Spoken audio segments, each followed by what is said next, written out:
It's almost too obvious identical. that's what they were doing here. But when you think about KISS, one of their goals was to be like the Beatles. I mean, if you listen to some of like Wicked Lester stuff, and some of the things that he was writing, very Beatlesque. But I mean, look at this. So you have George Harrison there, red. Gene Simmons has red. You have John Lennon green. Peter Criss green. Set this side by side with that.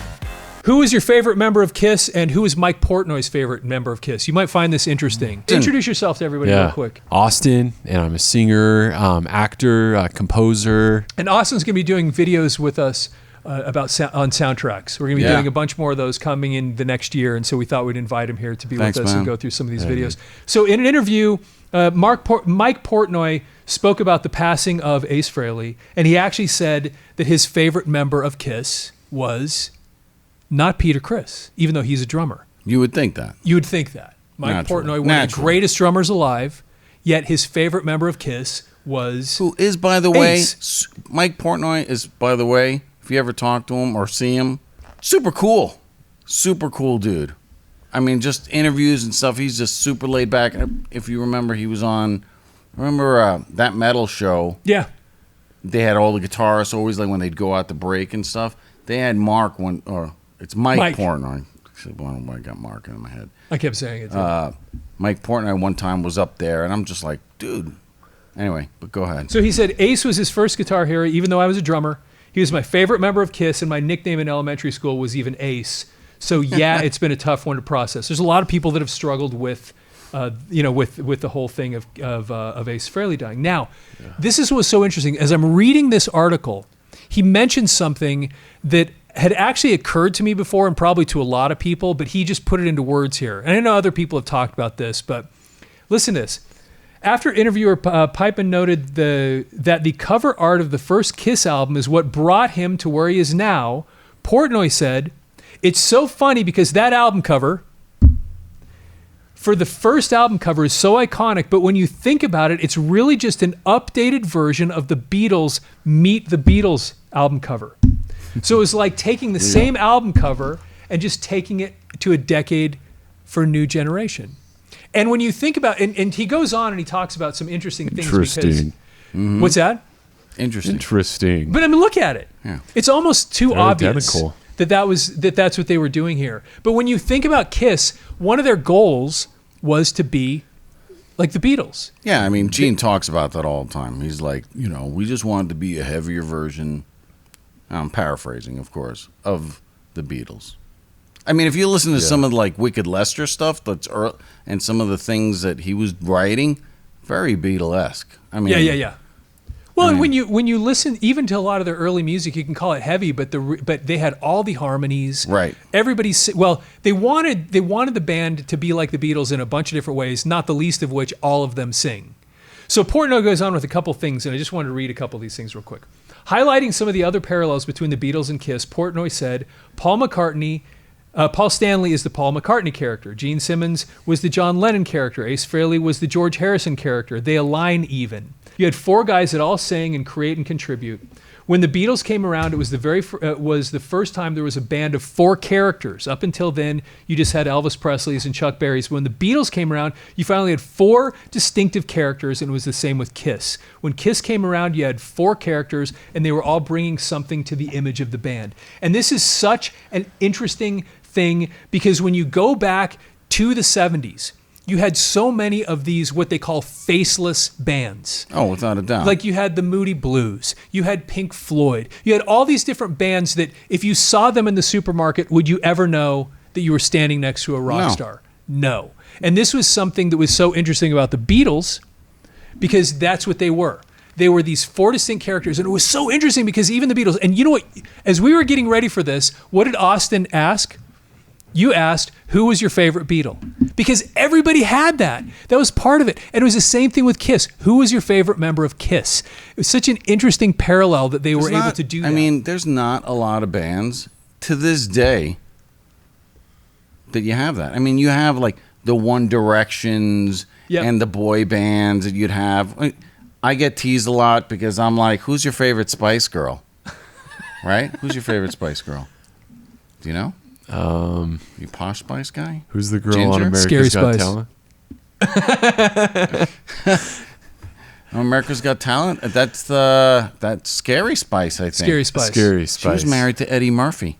Oh, really? I bring that up. I'm like, dude, yes, for a short while, I think. I think they have a Daddy kid did care together. himself. I love Scary right? Spice. Scary I did. Spice. You were She was the Scary one. Spice I was like, man, she's I she's couldn't awesome. decide between Such- Ginger yeah. and Posh, but David Beckham's got a little. Posh. She was Hollywood beautiful. Yeah. Yeah. Still to this day, dude. Yeah. David Beckham scored. Yeah, Dude, Yes. that's a great movie thing. But anyway, not to get too. Anyway, iconic in the sense that what's your favorite Spice Girl? It's Beatle it's an thing. amazing marketing thing to be able to It do is, that. and Yeah. that's the thing is like you don't have a lot of bands that have that. Mm-hmm. You don't. So he talked No, about you don't. the first 3 albums, and his favorite one was Dress to Kill. Spice World for life. Just saying that. Thank you, Gary. You're welcome. I'm trying to get through this because I know you have to get back to your I have a little family, and I'm time. trying to I be might sneak- respectful. I might sneak to out your of here, but family. now He's I'm over like here invested. spicing it up, man. know. Like, come on, Gary. Let's get to the. Come on, man. We're talking So he about the talks Beatles, about dude. he talks about the first 3 albums and then the second 3 albums, and I think I already told you what his favorite of the first 3 albums was Dress to Kill. Guess what his favorite of the second 3 albums was? I'm gonna say Rock and Roll Over. Rock and Roll Over. That's a heavy My favorite album. too. Yeah. Like to me, Rock and Roll Over is their masterpiece album, in my opinion. When you start thinking about the Beatles and KISS, and this is where I'd love to hear everybody else chime in on this whole thing, what some of the parallels are, because even just as we were sitting here talking about them and just getting a few things ready for this video, I went and grabbed Sgt. Pepper's. And one of the things about Sgt. Pepper's is they continued to play on this thing where each one of these guys had their own individual identity. And what did they do to distinguish themselves in Sgt. Pepper's? The color. Colors. Yeah. And then I started thinking, okay, where else have we seen individual band members distinguishing themselves with the colors? KISS solo albums. Kiss, man. Which then continued on into other parts of their. But I mean, look at this. So you have George Harrison there, red.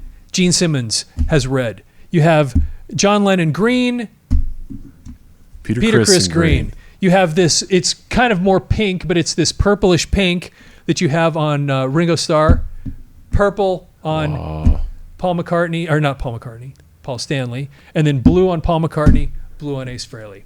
So I was looking at that going, there are probably so many more parallels that we don't even think about between these 2 bands. The KISS was trying to channel the Beatles' energy through what That's they were crazy. doing. I had never even thought about that, but For those of us that love this classic media, I think most of us remember these things, audio and videotapes. And I recently realized that a lot of the viewers of this channel don't realize that behind this channel, there's a company called the Audiomover Digitizing Studio. And for 25 years, we've been digitizing old media like this for individuals and organizations across the United States and Canada. So if you have any old audio or videotapes you need preserved, we can help. And for anybody watching this video today, we're offering a 15% discount on any Audiomover digitizing service. Just use the discount code on the screen. So visit audiomover.com today to learn more and get an order started. I think you get a good idea and you repackage it. Yep. Isn't that what most music is? Or even movies for that matter. And successful businesses. Yeah. It's taking an idea that Successful works, formula. reworking it. Yeah. I mean, look at Steve Jobs. How much of his success was repackaging, reformulating, changing, adjusting, taking other people's ideas and presenting them in a way that made it easy for the world to. And I think I'll take it one step further, is that this is what modern bands, and I'm going to say modern rock bands, don't have this. What bands in music today in the 2020s, let's just say, have where you can identify. I mean, you have certain, artists out there that are strong. Your Ariana Grandes and your people that are kind of like, who's that? Yeah. thanks. But you have people that, Harry Styles, right? Yeah. One Direction guy. But the point is that you have these people that are out there, but bands I'm just going to specifically for bands, don't have this, much less, like, I think it kind of died. I'm going on a tangent here, but it's like after the 90s, you couldn't really, you had people looking like grunge or looking like, you look at now, people are repackaged. You look at Ghost or some of these bands, they look the same as some of these other more classic bands, but they don't have, other than the Ghost lead singer, don't have like an identity that people are like, who can I, in the Ghost band, can I identify with, right? He's the closest thing that have probably figured out how to make identifiable characters. Right, that's what I'm saying. Because he has the ghouls, and then, then there's him, and... but, I mean, you have like the Slipknots and the bands that have kind of some, but they're always kind of changing, and I don't know enough about that, but it's just... I'm just taking this marketing and the imagery, and you just don't see that. And I think bands today kind of miss that, right? I'm just thinking. I was thinking, That's super think about Madonna, right? Somebody so iconic. Yeah. Dude, how many people in high school, because we're that old, how many people in high school dressed like freaking Madonna? Tons. Man? Tons. Yeah. I mean, tons. I dress like Madonna. Well, I mean, Boy George. But who's in her band? Nobody would know, right? No. And it's the same thing with Tobias Forge, who's the singer for Ghost. Right. Everybody knows, he's brilliant the way he's marketed this stuff, and he's been able to make him and then the unnamed ghouls or whatever. But you're right about this, that they were smart about, we're going to be 4 identifiable characters, and there weren't a lot of bands. Motley Crue kind of pulled that off. Yes. They tried to do it. Yeah. You had, and the only ones, as I'm thinking about this, there are some bands that did it on accident, and I'll tell you one of them is Soundgarden. And the reason they did it on accident is you had these 4 guys that on accident all looked different. Sure. You know what I mean? You had Chris Cornell, which was like this sex symbol Greek god, with his hair and the facial hair, and then you had Kim Thale, who was basically look out of Indian. place. Yeah, and he was like, how do these 2 guys go there? So you instantly had these 2 characters. Then you had Matt Cameron. Clean cut. Yeah, and then you threw in oh my gosh, I feel so stupid. I can't think of his bass player. But they had two bass players, because they had the one dude that was like... That's right. In Louder Than Love, they had an Asian guy playing bass. And I can't remember his name. Hiro... Yes. Hiro something. And after Hiro, I can't think of his last name. Yamamoto, I think might have been his name. So there, on Louder Than Love, you have these 4 totally different looking people. Again, that was an accident. And then when Ben Shepherd came in as a bass player... Then he and Matt Cameron looked more like. You don't have people. But it was unintentional. Yeah, that's it's my unintentional, point. right? But you have 4 different characters, but you didn't have people like, hey, in the audience going, who's your favorite? Who's my favorite Soundgarden guy? No. I mean, but grab right behind you just so we have it, because this is another example. The puzzle, since it's sitting out. I mean, talk about just one of the most brilliant album covers that's ever been created. Oh, wow. And compare this, set this side by side with that. Right. I'll even go movies. Oh, right? How many Beatles movies? that's Hard right. Day's Night. Because it was going to be Hard Day's Night meets Star Wars. Right? Wow. If you haven't seen this, he'll digitize this for you. It's your copy. Bootleg. And by the way, Andy, thank you. Andy Wines is the one that sent those things to us. Thank you, Andy. Yes. And Thanks, Andy. But yeah, again, they had that movie, which was super silly, but so were their movies.